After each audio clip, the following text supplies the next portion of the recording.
Hello guys, welcome back to my channel. Region and डिक्सन यो चाहिँ पार्ट 2 हो हाम्रो हैन। अनि हामीले पहिलाको भ्लगमा हामीले दही किनेर ल्याइसक्यो। दही मुखमा चाहिँ पानी आएको होला हैन। ल ल ल ल खानु खानु खानु गम मलाई चाहिँ गोरो देख्छ है। कालोमा चाहिँ गोरो देख्छ। उस्तरी भाइ त्यो पसलको प्रमोसन हानिदिएको बुढाले त भ्लगै नभन्न आरे के मलाई त। सामान देखाइदिनु पर्यो यस्तो गरेर सिनेमेटिक सर्ट्स भनेर बनाइदिरहेको थिएँ। स्लो मोसनमा भिडियो बनाउन आँटेको थिएँ। भिडियो नबनाइदिए अरे मलाई त। अन्त हे लुजा भन्दा गइदिएको झन् पसलमा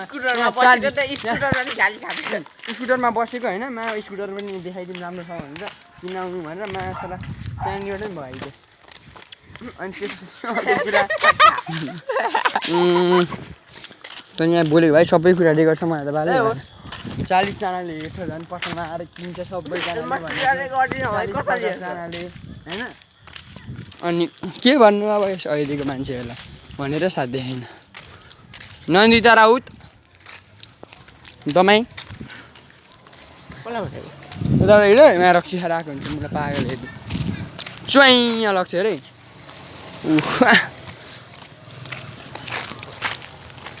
भिडियो नबनाएको राम्रो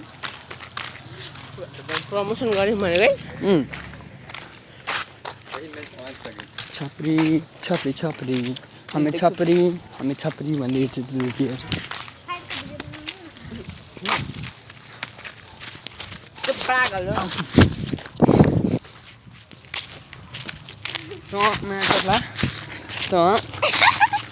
चल्दै मेरो सत्र चलाइ म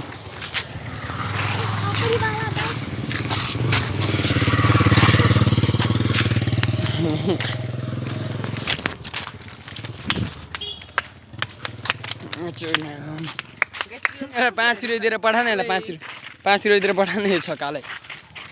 त्यो माथिको तिमीहरूको त्यो जनता स्कुलको माथिको त्यहाँ धोतीकोमा कफी चिकन पनि पाउँछ होइन।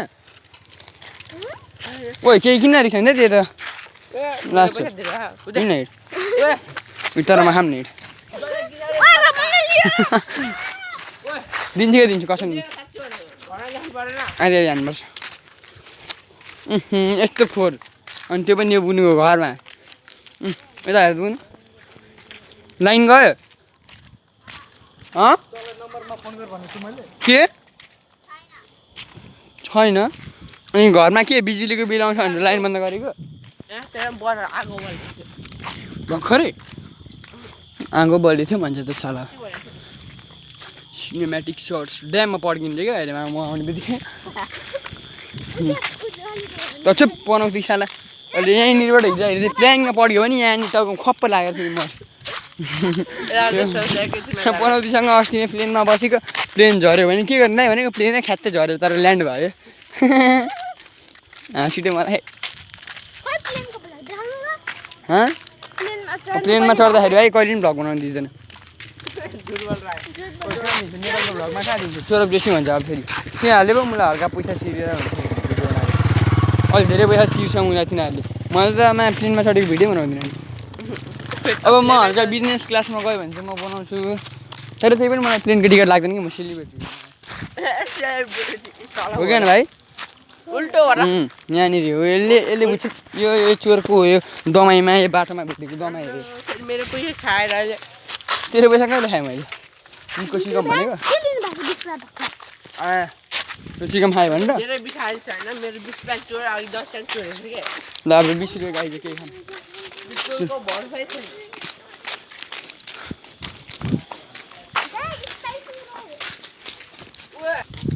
त्यसले किन्न ठिक होला नि यस्तो लोभी छ नि यो। अनि एक्सपायर चिज कस्तो मिठो हुन्छ हो किन भन्छ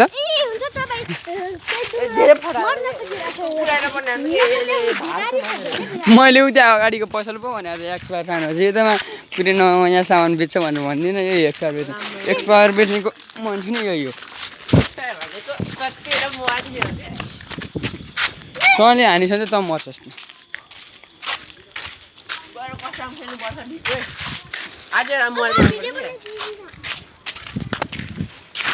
तिम्रो बाबा आज एउटा